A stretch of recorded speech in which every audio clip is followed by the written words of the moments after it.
ठीक है, देखो ऑर्डर 27 बात क्या करता है, सूट और बाय, यानी कि सूट केस लेकर आ रही है आपका पब्लिक ऑफिशियल्स, ठीक है, या अगेंस्ट है पब्लिक ऑफिशियल के लिए, in a suit against the state government, एक केस अगेंस्ट फाइल करा हमने स्टेट गवर्नमेंट के, who may sign the plaint, तो प्लेंट कौन साइन करेगा, on the behalf of the government, government के बिहाफ पे, a person who is generally और specifically order appointed by the behalf of government, तो जो करा गया डी एस का आंसर।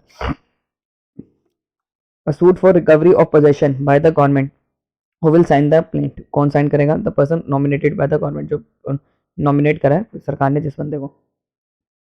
अगला है ऑर्डर 29, सूट और by against corporation, suit corporation कैसे लेकर आएगा और उनके खिलाफ कैसे होगा, in a suit against corporation the summons may be served on, किसको समन्स सर्व्ड होंगे, आपका principal office of the corporation, जो प्रिंसिपल ऑफिस होगा कॉर्पोरेशन के, तो उसको, ठीक है, तो बहुत इंपॉर्टेंट है, याद कर लो, कोर्ट में लाइन मारने के लिए काम आएगी। ऑर्डर 29 और सीपीसी इज रिलेटेड टू, किससे रिलेटेड है आपका, ये है, मान जाऊंगा अगर बता दिया तो, ये ऊपर ही लिखा हुआ हेडिंग में कर दो, सी है। अगला हमारा ऑर्डर क्या लिखा है ये, मुझे थोड़ा रोमन नंबर में दिक्कत हो जाती है, 32 लिखा है, ठीक है, सूट और by against the minor and person unsound mind, suit against minor, एक माइनर के अगेंस्ट सूट लेकर आए हैं, and person of unsound mind, जो पर्सन अनसाउंड माइंड है, which of the specifically enacted the protect interest of the minor and unsound mind, ठीक है, तो इससे रिलेटेड आपका कौन सा है, 32 डील करता है, ठीक है, order 32। When and how a degree can be passed on a compromise in a suit against minor suit through his guardian, तो कोई कॉम्प्रोमाइज डिग्री कैसे, या डिग्री कैन बी पास कैसे होगी, या कॉम्प्रोमाइज, या तो डिग्री कैसे पास होगी, या कॉम्प्रोमाइज कैसे होगा, आपका एक सूट फॉर माइनर लेकर आए हो तो, ठीक है, तो उसका आंसर है आपका required the affidavit of the guardian and the compromise is the benefit of the minor, एक गार्डियन का उस गार्डियन का एफिडेविट लगेगा कि जो ये कॉम्प्रोमाइज हो रहा है, या डिग्री कॉम्प्रोमाइज हो रहा है, is a benefit of minor, के माइनर के बेनिफिट के लिए, तो इसका आंसर क्या है, ए।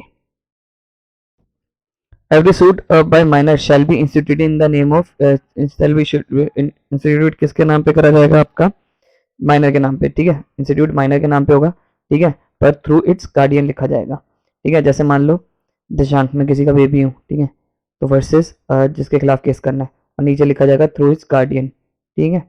ऑर्डर 32 किससे डील करता है, आपका सूट माइनर के अगेंस्ट लेकर आ रहे हो, या किसे, ए से, ठीक है, इंपॉर्टेंट है, लिख लो। Order 32 rule 1 CPC, a minor means a person who has not attain the age of, meaning of किसके तहत, आपका इंडियन मेजोरिटी एक्ट, जब मैंने वकालत करी थी सबसे पहले यही पढ़ा था, C A. The court is required to appoint a guardian ad litem, ad litem, तो इसका है for a minor defendant only. The court is required to appoint guardian ad litem for a minor defendant only. तो BS का answer. Whether a minor or attain a majority may, if sole plaintiff apply for a suit of instituting his name by his next friend, be dismissed on the ground that it was unreasonable or improper. तो इसका answer क्या है, yes, ठीक है। Whether a next friend of a lunatic required permission of the court to file a suit for declaration, अगर मान लो suit for declaration file करना है, एक लूनेटिक मतलब पागल व्यक्ति का क्या नेक्स्ट फ्रेंड करेगा, तो उसमें कोर्ट की परमिशन चाहिए, yes, specific permission order of the court is required, यानी कि कोर्ट की परमिशन लेनी पड़ेगी, तो इसका आंसर क्या है, ए। कदे क्या कर रहा है, ए है, बी क्यों लिख रहा है। अगला क्वेश्चन है हमारा,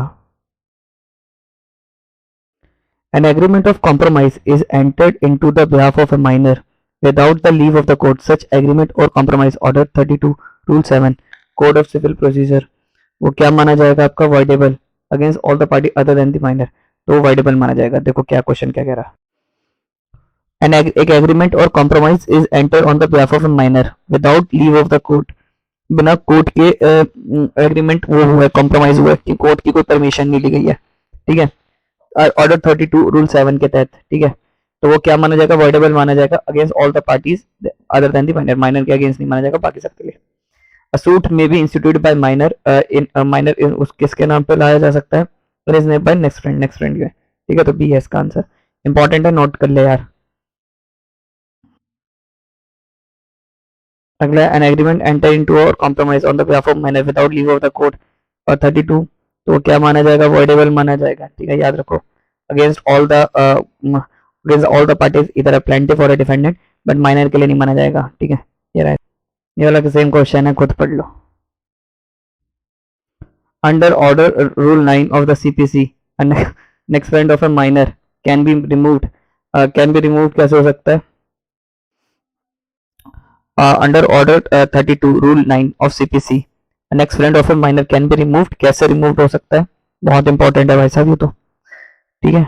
ये हो सकता है for any of the above reason, किसी भी रीजन वजह, if he cease residing in India during the pendency of the court, ठीक है, वेयर द नोट कर लो, ठीक है, या become adverse to the minor, यानी कि माइनर के अगेंस्ट ही हो गया भैया, he does not have duty to do this, या उसकी ड्यूटी नहीं है, for any of the reason court कर देगी। Order 32 rule 10 of CPC, on the death of next friend the suit shall be, तो सूट क्या होगा आपका? स्टेट हो जाएगा, ठीक है, स्टे हो जाएगा। मान लो मैं अपने माइनर चाइल्ड के ब्याह पे केस लड़ता और मैं ही निकल लिया, यानी कि मर गया, तब क्या होगा? सूट स्टे हो जाएगा जब तक वो मेजर ना हो जाए, ठीक है, वैसे का वैसे हो जाएगा। ऑन द रिटायरमेंट और रिमूवल और the death of the next friend, ठीक है, तो क्या हो जाएगा? स्टे हो जाएगा। Proceeding in a suit related to minor shall not be state, state नहीं होगा on the attaining the majority by the minor, ठीक है, बी, ठीक है, स्टे नहीं होगा तब तक फिर हट जाएगा, जब वो मेजर हो जाएगा तो फिर case a suit through next friend can be filed by, किस में हो सकता है? माइनर के केस में भी हो सकता है और आपका लुनेटिक के केस में भी हो सकता है, ठीक है। Next friend, a person can act as a next friend of if is a क्या है,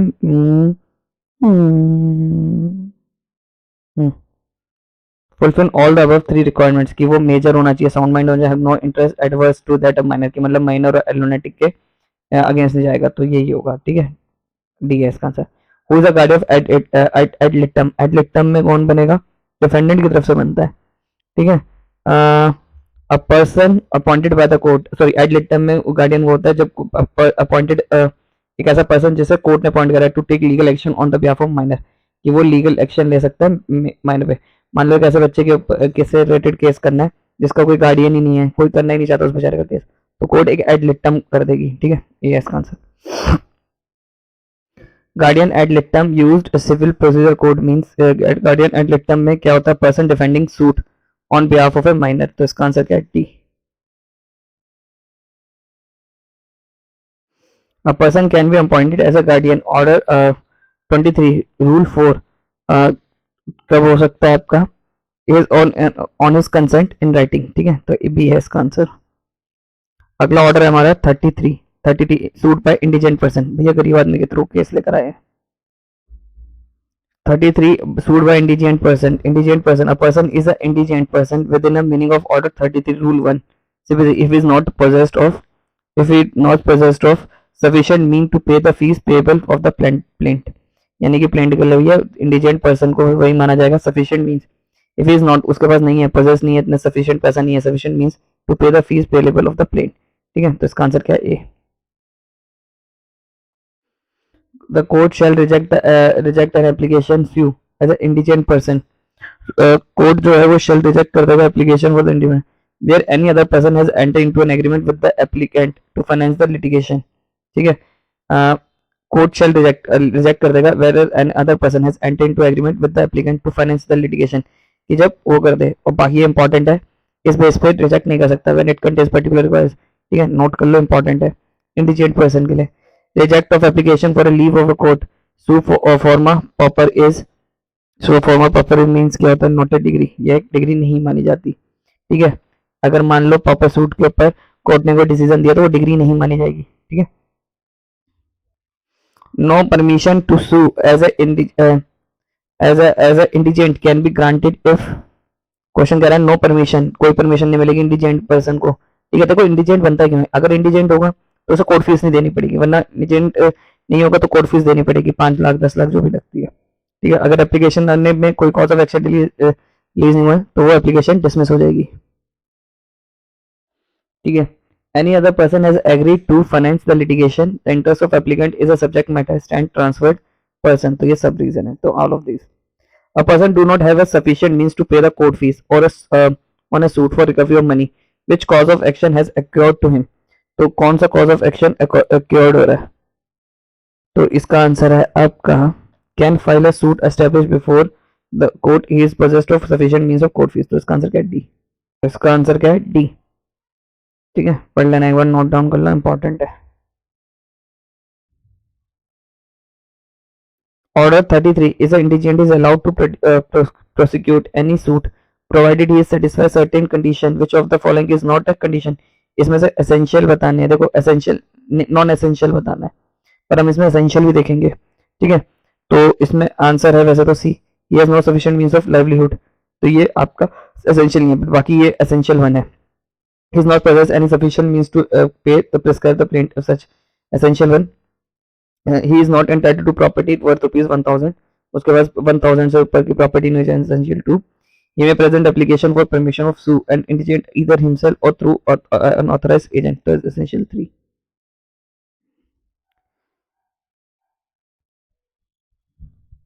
अगला क्वेश्चन है the word is not possessed insufficient rule order 33 rule 1। insufficient का मतलब यहाँ पर क्या है? इसका मतलब है आपका नन ऑफ द, ये इनमें से कुछ भी नहीं है, नन ऑफ द अबव इसका आंसर है।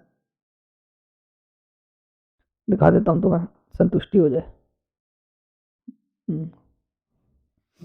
ठीक है, if an indigent person succeed in the suit, due amount of court fees shall be recoverable from if an indigent person succeeds in a suit, succeed कर देता है suit में, the due amount of court fees shall be recoverable from, तो फिर वो due amount किससे recoverable? any party ordered by the degree to pay the same, तो उससे रिकवरी करी जाएगी जिसके खिलाफ होगा डिग्री। ठीक है, तो इसी है any party ordered by the degree to pay the same। ठीक है, under which of the provision an indigent person can file a suit, indigent person कौन से रूल के तहत फाइल कर सकता है? रूल 1। ठीक है, ये in connection with a suit by indigent person, the suit is deemed to be instituted on the date of, कब से डेट गिना जाएगा? when the application leave of court as a proper is made। ठीक है, तो इसका answer क्या है? ए। where indigent person succeed the court fees shall be recoverable from the जिसके किससे रिकवरेबल होगी आपकी? by the state government। ठीक है, B. In case of application for permission to sue a pauper is rejected, the suit is deemed to have instituted under order 33 rule 15A। ठीक है, rule 15A बात करता है on the date of which of the application of permission is to sue as a proper presented। तो इसका answer क्या? सी। under which अब अगला क्वेश्चन है under which section order of CPC a provision is made to free legal service to indigent person. कौन से provision के तहत कहा गया है इनको फ्री मिलेगा? ऑर्डर 18 के तहत, रूल 18 की तरफ। तो ऑर्डर कौन सा है ये? 33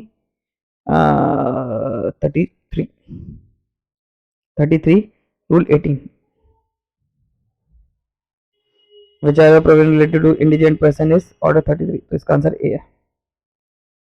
rejection of application for the permission of to sue as a pauper, तो क्या होगा? 12 फ्रेश एप्लीकेशन का सेम कॉज ऑफ एक्शन, तो बार्ड है वो सेम कॉज ऑफ एक्शन पे दोबारा फाइल नहीं कर सकता, तो ए है। ठीक है, suit is indigent can be provided under order 33, तो बी है इसका answer.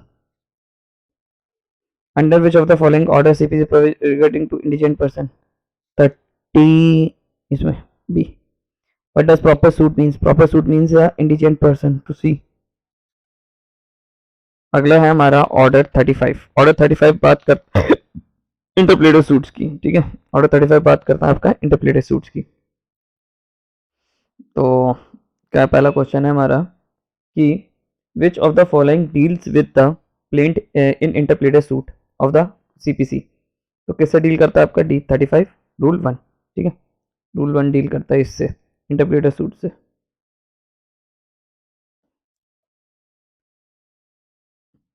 A deposit a box of jewels with B.